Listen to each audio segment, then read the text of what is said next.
Hello दोस्तों, आप सबका यूट्यूब चैनल पर स्वागत है। आशा करते हैं आप सब जहाँ होंगे अच्छे होंगे, अच्छे ढंग से पढ़ाई करते हैं। आज पढ़ेंगे क्या आप सब? गोली दर्पण। क्या पढ़ेंगे? गोली दर्पण।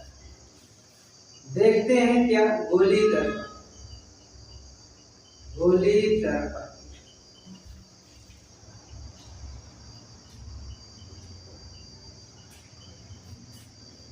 गोली दर्पण है क्या?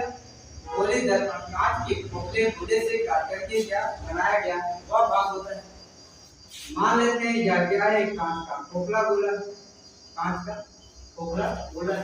अब इस कांच के खोखले गोले से काट करके बनाया गया वह भाग, कांच के खोखले गोले से काट करके बनाया गया वह भाग जिसका एक तरफ चांदी या पारे की क्या की जाती? कलई की जाती। जिसका एक तल क्या चांदी या पारे की कलई की जाती तथा दूसरा भाग परावर्तक तल। गोली दर्पण कांच के खोखले गोले का वह भाग होता है जिसके एक भाग पर चांदी या पारे की कलई की जाती या उसके ऊपर आयरन ऑक्साइड का लाल पेंट चढ़ा दिया जाता है। क्या चढ़ा दिया जाता है? लाल पेंट चढ़ा दिया जाता है।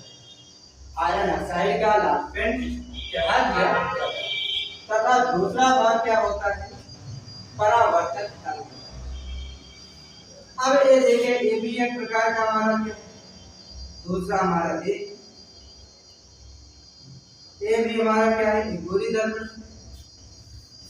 अब ये देखिए, गोली दर्पण क्या बन रहा है? दो प्रकार का गोली दर्पण। हमारा गोली दर्पण को कितने भागों में? दो भागों में बांटते हैं। गोली दर्पण को कितने भागों में? दो भागों में बांटते हैं। अब गोली दर्पण जो हमारा दूसरा गोली दर्पण जो है, गोली दर्पण, अब इसका एक भाग क्या होता है? एक लाल ऑक्साइड का पेंट चढ़ा दिया जाता है और दूसरा भाग क्या है? परावर्तक तल। कौन सा तल? परावर्तक तल। अब ये देखें, परावर्तक तल, इसका परावर्तक तल कैसा उभरा हुआ है? इसका परावर्तक तल कैसा है? अंदर की ओर अर्थात ऐसा है। इसका मतलब गोली दर्पण कितने प्रकार का? दो प्रकार। गोली दर्पण कितने